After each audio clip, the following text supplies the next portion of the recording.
Está no ar o resumo de notícias.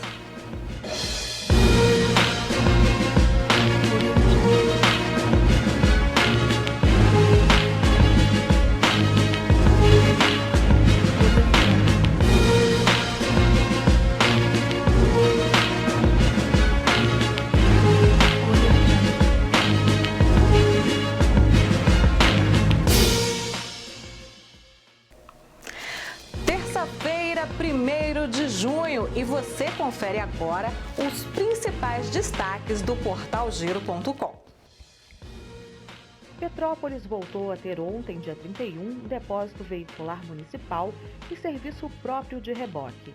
Com os serviços, a Companhia Petropolitana de Trânsito e Transporte, a CPTrans, vai poder atuar com mais agilidade nas respostas às denúncias recebidas pela companhia, especialmente no que se refere a veículos abandonados ou estacionados irregularmente, que com frequência prejudicam a circulação de ônibus e outros veículos de grande porte. Petrópolis estava sem o serviço de remoção e depósito de veículos desde 2018. A Rua Teresa vai funcionar normalmente no feriado de Corpus Christi, celebrado na próxima quinta-feira, dia 3. A Convenção Coletiva do Comércio permite que as lojas funcionem mediante assinatura de termo de adesão junto ao Sindicato do Comércio Varejista de Petrópolis, o Sicomércio, e ao Sindicato dos Empregados do Comércio de Petrópolis, o SECP. Segundo a arte, as lojas vão funcionar em horário normal, das 9 da manhã até as 6 da tarde. O termo de adesão pode ser protocolado nos sindicatos até um dia antes do feriado. O documento e as orientações para preenchimento do termo estão disponíveis no site do Sicomércio. As informações sobre o funcionamento das lojas e sobre o formulário de acesso aos turistas podem ser conferidos no Instagram da Rua Teresa, o @RuaTeresaOficial. O Ministério Público Federal moveu uma ação civil pública contra alguns ex-militares por graves violações de direitos humanos praticados contra o político e advogado desaparecido Paulo de Tarso Celestino da Silva no período em que esteve preso na Casa da Morte. Preso em julho de 1971, nas dependências do DOI-CODE RJ, à época localizado no bairro da Tijuca, no Rio de Janeiro, ele foi transferido para um endereço em Petrópolis, localizado na rua Arthur Barbosa 668A, que ficou conhecida como Casa da Morte. Para lá, os presos políticos que se opunham ao regime ditatorial eram enviados para sessões de interrogatórios clandestinos e tortura. De acordo com a Procuradoria-Geral da República, os agentes devem ser responsabilizados por graves violações aos direitos humanos. A Delegacia da Criança e do Adolescente Vítima indiciou mais uma vez o vereador Dr. Jairinho por tortura. Desta vez, no inquérito sobre agressões contra Enzo, filho da então amante Débora Melo Saraiva. Ela foi indiciada por omissão. Segundo as investigações, na época das agressões contra Enzo, em 2016, o menino tinha 3 anos. O delegado Adriano França explicou que a criança e a irmã foram ouvidas por policiais especializados que conseguiram ativar algumas memórias. O delegado disse que a criança reviveu parte de episódios sofridos, como sufocamento com saco na cabeça, pisões na barriga e uma grave fratura de fêmur. Vale ressaltar que Jairinho já é réu e está preso pela morte do menino Henri Borel, seu outro enteado. Débora, mãe de Enzo, depois 2 vezes na delegacia. Na primeira, no dia 22 de março, Débora afirmou que o relacionamento com Jairinho era conturbado, mas não relatou nenhuma agressão. Já no dia 16 de abril, a ex-amante de Jairinho mudou a versão e disse que foi agredida pelo vereador.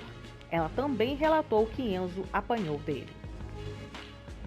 Com previsão de encerrar a segunda fase no próximo dia 8, a Campanha Nacional de Vacinação contra a Gripe já aplicou mais de 20 milhões de doses de vacinas. O número corresponde a 25,3% da meta pretendida, de 79,7 milhões de doses até o final da terceira fase, em 9 de julho. A segunda etapa é destinada a idosos com mais de 60 anos e professores. A expectativa era de, nessa fase, vacinar cerca de 33 milhões de pessoas. Na primeira etapa, entre os dias 12 de abril e 10 de maio, o foco eram crianças com idade entre 6 meses e 6 anos, gestantes e mulheres no período puérpero, que é de 45 dias após o parto, povos indígenas e trabalhadores da saúde. Nesta fase atual, o governo pretendia vacinar cerca de 25 milhões de pessoas. Um homem de 25 anos foi preso pela Polícia Rodoviária Federal por suspeita de coordenar uma série de assaltos a caminhoneiros na BR-040. Ele foi detido na noite de segunda-feira, dia 31, no quilômetro 606 da rodovia, entre Carandaí e Belo Horizonte, e estava em um veículo clonado. Conforme a PRF, os policiais avistaram o veículo do suspeito e deram sinal de parada ao homem, que não obedeceu de imediato, vindo a parar após percorrer mais de 300 metros.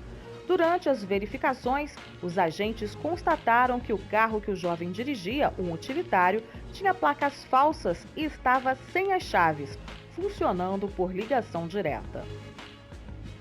Autoridades sanitárias chinesas informaram nesta terça-feira, dia 1º de junho, a detecção do primeiro caso no mundo de gripe aviária H10N3 em humanos.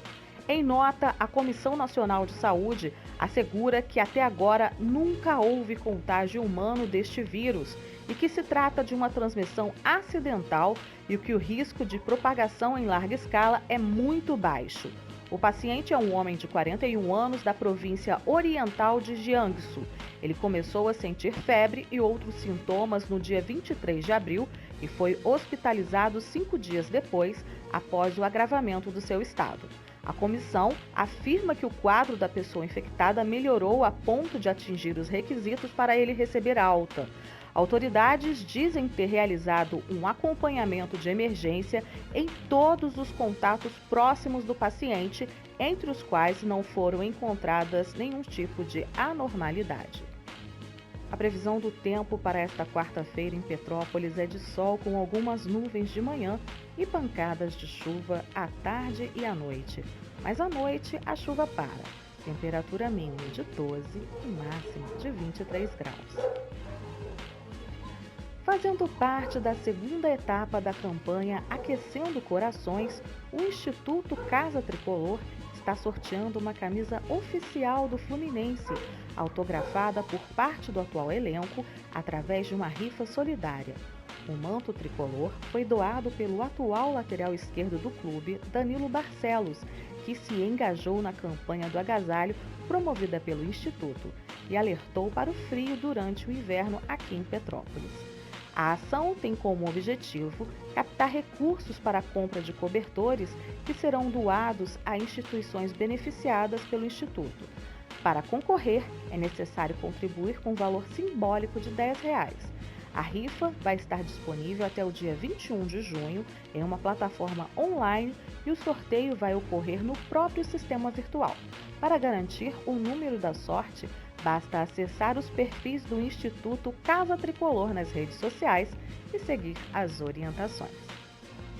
E o resumo de notícias termina aqui. Muito obrigada pela sua audiência. Outras notícias você confere no nosso portal, portalgiro.com. Eu te vejo amanhã. Até lá.